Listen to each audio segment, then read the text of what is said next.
Leaks. There's a lot of Kaisen stuff that I want to talk about, and leaks isn't really one of them. I'm not really a big fan when it comes to leaks for chapters, mostly because I don't enjoy how it splits the community. I love waking up and seeing like everyone excited for the exact same thing on the exact same day at the exact same hour, and you know that day is going to be filled all to the brim with people talking about it. You don't get that with Kaisen. You get it 3 separate times basically. Partially when the leaks happen, then the full translation leaks happen, and then the official release. And by this point, it's already been like 4 to 6 days, and the hype or reception isn't really there anymore.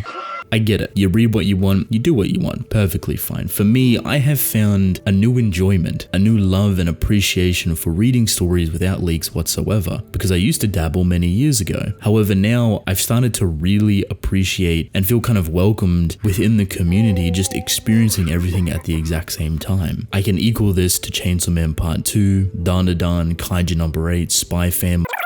I talked about Gojo vs Sukuna very recently. I enjoyed the fight. I think it was pretty good. I have my discrepancies with it when it comes to pacing, when it comes to jumping away from the fight, throwing a ton of overbloated information within there just to pace things out from like 4 to 6 different perspectives and interpretations. But overall, I had a pretty good time with it. Funny enough, however, I am more excited for what's to come now. And I think Akutami as an author also recognizes this, and I think probably deep down a lot of the community recognizes this. Is that some of the best moments within Jujutsu Kaisen's narrative has come with the disposal of Gojo. Considering he is the strongest sorcerer, he is this pinnacle of power that held a lot of responsibility in universe. When you remove him from the story in any way, everything changes. Everything becomes a lot more unpredictable. Everything becomes scarier. So now that he's out the picture, we move into a position that's very similar to the traversal of Shibuya. And everything that's happened after Shibuya is kind of in response to Gojo being sealed away. Similar to this event now, except it's more dire. We're moving into the ending of the story. We're basically here. We're going into the final fights.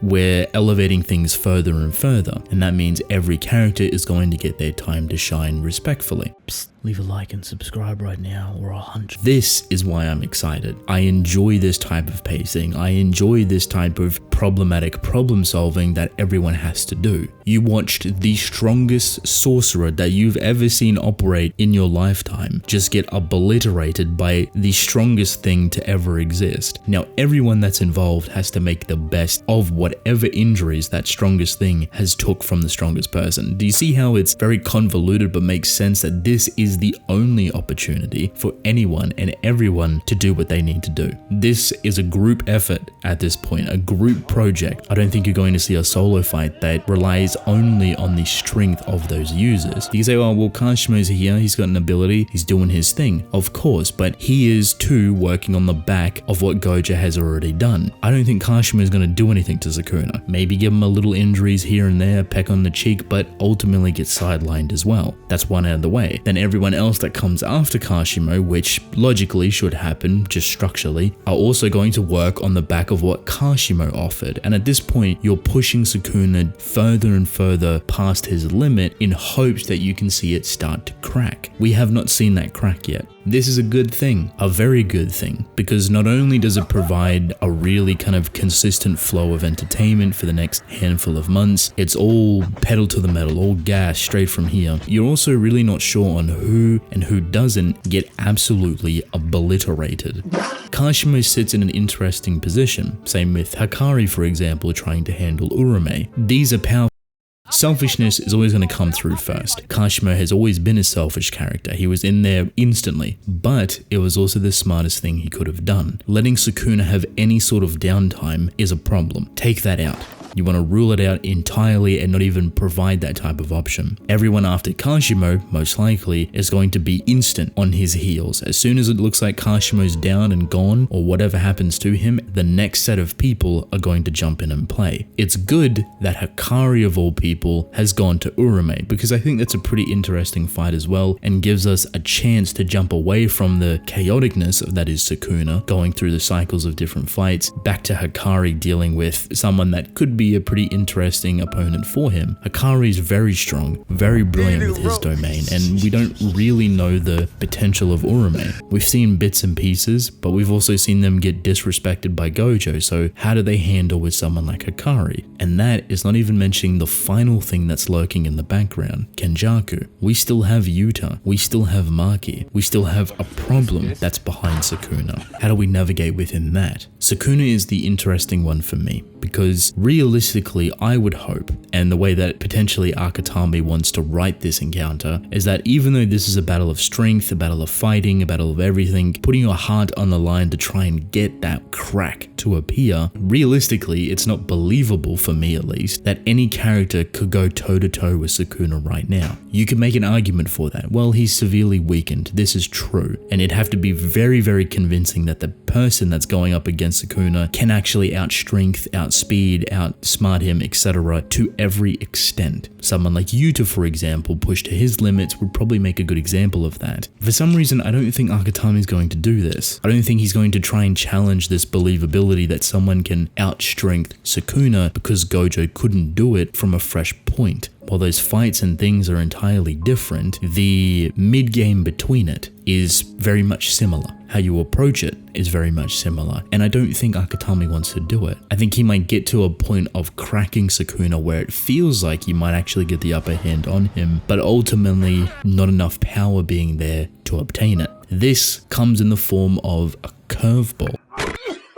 I love Yuji as a character because he has traversed this whole story without really having anything. Just his fists, just his attitude, just his interpretation of the world. He's really just put everything on his back and pushed through it like a calamity. But not in the same way as Sukuna. Sukuna has kind of dictated what would be a calamity in his eyes, and rightfully so, he is the strongest to ever be it. But when I think of someone like Yuji, maybe their perspective on being a calamity and disregarding everything else is very much different. Instead of seeking that unobtainable power that changes everything, maybe it's seeking a sacrifice to rip it all away. The complete opposite outcome of becoming a calamity. I know it all sounds a little bit convoluted, but I guess just think of Yuji's journey through the story so far. It'd be very weird for him to get a new ability that is not attached to him at all. We've seen him kind of go through the motions of everything so far, slightly increasing little by little, but never really challenging new abilities, never really obtaining anything new and refreshing. It's always been the same thing, and Akatami has made it work exponentially. He's had no reason to have any other abilities. He's thrown hands with some of the most powerful beings within this story. The Black Flash has always been problematic because it's very simple in its design approach,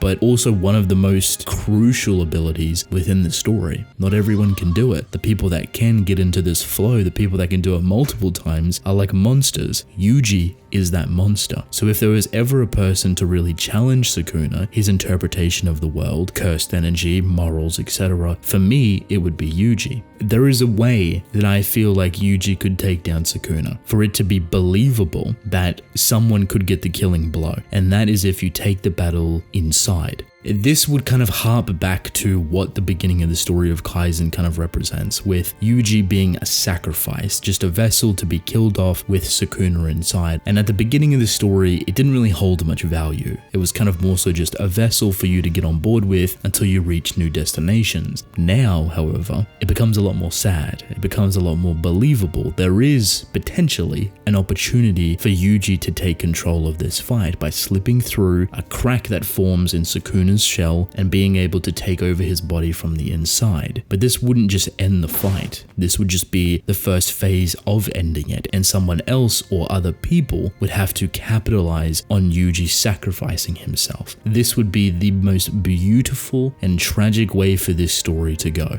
People hate the idea of Yuji dying or Megami dying or this person, that person, etc. But when it comes down to what Sukuna is and what he represents, Yuji could be that polar opposite. That he's fighting so hard for the world, for his friends, for the people that he's lost, and that he's willing to sacrifice his own life to take down one of the strongest to do it. It doesn't end with who's the most powerful or who has the strongest attack. It's sacrificial. It's believable. It doesn't feel like an arsepull or that it comes out of nowhere. This is something that Yuji has been prepped for since the beginning, and something that only he could actually do. Once again, I also think it directly challenges the opposite of what Sukuna is when it comes to being a calamity. Sacrificing your emotions, your human nature, everything is very sacrificial, but sacrificing it for other people, sacrificing your entire life and being for other people, surely has to scale higher. Surely completely eradicates the idea of a calamity. Everyone wants power, everyone wants to exist at the top of the food chain, but Yuji wants his friends to live, and he'll do anything to get it. It's not going to be as simple as I make it out. There's going to be a fight, there's going to be a tug of war. Yuji's most likely going to come in and throw hands with Sukuna in some way. I can believe that. Will he have a new ability or new ways to utilize certain stuff? I believe so. He's a very complex character when it comes to his origin, how he was created. So again, it is believable that he could do certain things after it has been learned or taught by other people. And we know that's been happening. He's been training. The reason I talk about believability so much, and why I even mentioned it with Gojo and Sukuna, is because you're going to see a lot of people in the upcoming weeks and months talking about Arspool, talking about this was never in the story to begin with. This makes no sense. This isn't believable because it's coming out of thin air. When in reality, there's a lot more to this situation. There's a lot more context to these characters. And while we're prepping for the ending and whatever way that it can go, I just don't think it will be power related. I think it'll be Yuji. I think it'll be internally, and I think it'll be sacrificial. It feels oddly fitting. It feels sad. Thematically, it'd be very beautiful, and something that Akutami would handle extremely well with the menacing way that he likes to torment us as readers.